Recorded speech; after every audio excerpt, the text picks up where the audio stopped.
Magandang araw po. Ang mga balita po natin ngayon ay napakabigat, no? Pero meron po tayong mas matinding pagninilay.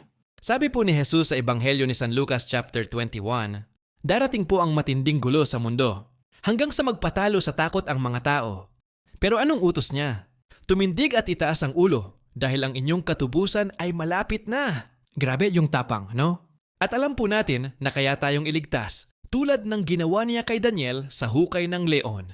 Tinanggihan ni Daniel ang utos ng hari, nagdasal pa rin siya, at isinara ng Diyos ang bibig ng mga leon.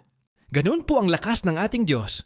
Kaya ang tugon natin sa Salmo, Daniel chapter 3, dakila'y papurihan ang puon magpakailanman. Ang ating trabaho po ay huwag magpanik. Ang trabaho natin ay tumindig at magtiwala. Kaya ito po yung pagninilay. Ano po ang leon sa buhay mo na ngayon? Utang. Sakit o takot na gusto mong isara ng Diyos ang bibig? Pakiiwan po ng komento. Pakitag yung kaibigan ninyong kailangang marinig to. At kung nakatulong po sa inyo, pa-share na rin po. Salamat.